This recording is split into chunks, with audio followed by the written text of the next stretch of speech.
Bonjour madame, j'ai quelque chose à vous dire. Il y a des femmes qui ne savent pas calculer leur date d'ovulation ou bien mensuelle. Bonjour à toi, bonjour à toutes, bonjour à tous. J'espère que vous allez bien. Oui, en tout cas, le fait de calculer la date, l'ovulation, c'est quelque chose vraiment de très difficile, de très compliqué, étant donné que chaque femme est différente de l'autre femme en fait. On est toutes différentes, donc c'est ça le grand problème.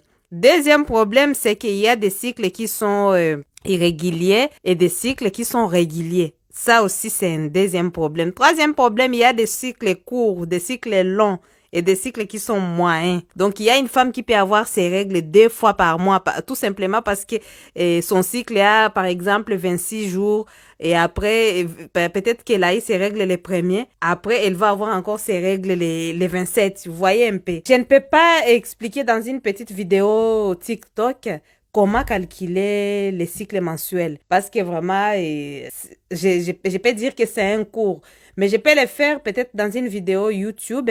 Et à ce moment-là, je ferai un tableau. J'aurai un tableau là où je vais expliquer chaque détail pour chaque femme. Voilà. Et il faut savoir aussi, même si tu connais calculer ton cycle mensuel, ça peut arriver que, à cause du stress, que ton cycle soit déréglé. Il y a tout ça aussi. Moi, je ne fais pas confiance du tout au calcul comme ça naturel. Non, non, non. Non, je préfère vous le dire. Hein.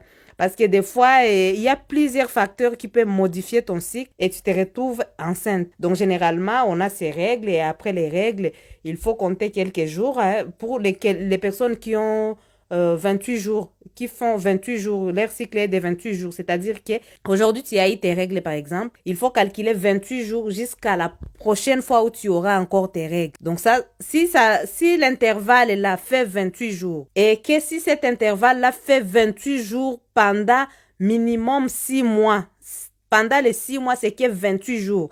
Et que s'il y a une petite différence seulement, par exemple, d'un jour, là, on peut dire que tu as un cycle régulier et que ton cycle est de 28 jours. Et à ce moment-là, pour calculer ta date d'ovulation, il faut faire comment? Il faut calculer depuis les premiers jours des règles, c'est-à-dire que tu as eu tes règles aujourd'hui. Il faut compter 14 jours à partir d'aujourd'hui jusqu'au 14e jour. Donc, le 14e jour, c'est la date à laquelle tu peux être tu es en ovulation, le 14e jour. Mais attention, il faut savoir que quand tu fais un rapport sexuel, les spermes peuvent rester plusieurs jours dans ton corps. Ça peut aller même jusqu'à 3-4 jours. Donc, c'est-à-dire quoi? Si ton ovulation, c'est le 14e jour, il faut savoir que tu ne dois pas faire les rapports les 13, les 12, les 11, les 10. Donc, il faut réserver les 4 jours. 4 jours avant l'ovulation et 4 jours après l'ovulation. Oui, oui, oui, oui. Parce que si tu as eu les rapports les 14, les spermes restent là-bas pendant 4 jours. Donc, c'est-à-dire que tu t'es dit, bon, le 14e jour, c'est ma date d'ovulation. Donc, les 15, je ne suis pas en ovulation. Les 16, je ne suis pas en ovulation. Les 17, et que toi, tu t'amuses, tu fais les rapports les 17 alors qu'il y a les spermatozoïdes qui sont restés dans ton corps les 17. Donc, à ce moment-là, tu peux te retrouver enceinte alors que tu n'étais pas censé être en ovulation. Vous comprenez un peu? Ou bien, quand j'avais dit au départ, je ne sais pas si je me suis trompée, au départ, j'avais dit que c'est-à-dire que si ton jour, ton ovulation, c'est le 14e jour, c'est-à dire que tu ne dois pas faire les rapports à partir du 11e jour.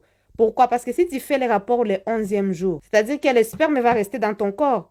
Et quand tu vas avoir l'ovulation le 14e jour, les spermes, donc en fait, l'ovulation va rencontrer les spermatozoïdes dans ton corps et tu vas tomber enceinte. Vous comprenez un peu? C'est-à-dire, donc ça, je donne juste un petit détail par rapport au cycle de 28 jours. Un cycle régulier. Je parle bien d'un cycle régulier. Et pour savoir si ton cycle est régulier, il faut que tu aies les 28 jours pendant minimum 6 mois. Pendant les 6 mois, tu as tes règles chaque fois après 28 jours. C'est ça. Hein? Donc, tout ça, ça vous montre qu'il faut faire attention. Sachant que même si tu as un cycle régulier, en fait, ça peut arriver qu'un jour que tu sois stressé, que tu sois endeuillé et que ton cycle va être déréglé, soit tu vas avoir tes règles avant, ou soit tu vas avoir ton ovulation même sans les règles. Là, je tire votre attention sur les femmes. Il y a beaucoup de femmes qui vont accoucher. Elles vont accoucher aujourd'hui, et puis elles vont se dire que non, ben, comme j'ai accouché aujourd'hui, je vais attendre les retours des couches. C'est-à-dire que je vais attendre quand j'aurai encore mes règles. À ce moment-là, j'aurai la possibilité de tomber enceinte. Non, vous vous trompez. Tu peux accoucher aujourd'hui et tu n'as pas les retours des couches même pendant 3-4 mois, mais tu peux tomber enceinte même sans les règles. Il faut faire attention. Tu peux tomber enceinte, tu peux avoir l'ovulation sans les règles. C'est-à-dire qu'à chaque mois, tu auras ta période d'ovulation, même si tu n'as pas eu tes règles. Vous comprenez un peu? Et là, c'est à ce moment-là qu'on retrouve des femmes qui ont un bébé de 3 mois, mais qui sont déjà enceintes et qui ne savaient pas pourquoi, qui ne savaient même pas qu'il y avait cette possibilité-là de tomber enceinte. Moi, je vous conseille quoi? Je vous conseille, là, je donne un petit exemple, mais en tout cas, je pense que je ferai une vidéo longue avec les dessins, les graphiques, avec des tableaux, là où j'explique en profondeur comment on calcule les cycles, l'ovulation, quoi, comment on calcule les cycles mensuels, quoi. Et je donnerai les détails de chaque type de femmes, et les femmes irrégulières, régulières, cycle long, cycle court, voilà, les stress, je donnerai tous ces détails-là.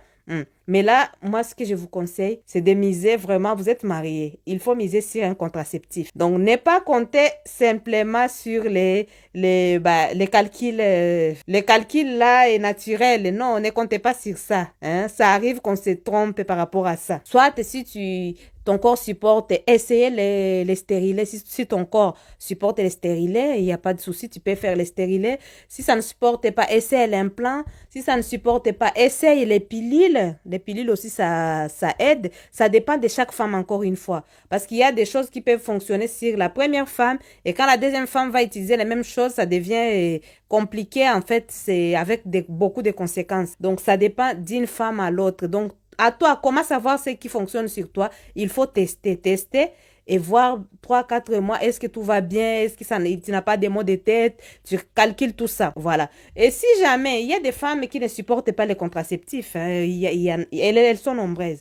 À ce moment-là, il faut simplement se dire que non, comme tu es marié, tu vas avoir tes enfants. C'est-à-dire que si tu voulais avoir 6-7 enfants, par exemple, tu vas avoir tes 6 enfants, si c'est 2 enfants, si c'est un enfant, peu importe ce que vous avez décidé dans votre couple selon votre capacité psychologique et financière, ce que vous avez décidé ensemble de faire comme enfant, une fois que vous avez atteint les nombres, à ce moment-là, il y a les contraceptifs masculins. C'est à ce moment-là, ton mari, lui, il peut faire ce qu'on appelle la vasectomie. La vasectomie, pour ceux qui n'ont pas vu, allez regarder une des vidéos que j'avais mise sur Facebook, TikTok et YouTube.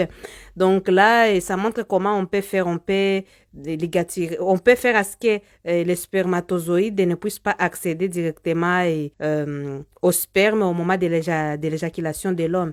Et ça évite d'avoir des grossesses qu'on n'a pas désirées. Ça évite simplement que madame puisse être malade tout le temps parce qu'elle ne supporte pas les contraceptifs. Et ça permet, comme cette intervention, elle est vraiment sans conséquence pour les hommes, ça vous permet d'avoir vos rapports sans problème, sans complications. Donc, vous pouvez faire ça aussi. Hein. C'est vraiment important. Maintenant, en attendant la prochaine vidéo, dites-moi ce que vous en pensez en commentaire. Moi, ça me fera plaisir de vous lire. N'oubliez pas de vous abonner. Je vous fais des gros bisous. À très bientôt pour une nouvelle vidéo.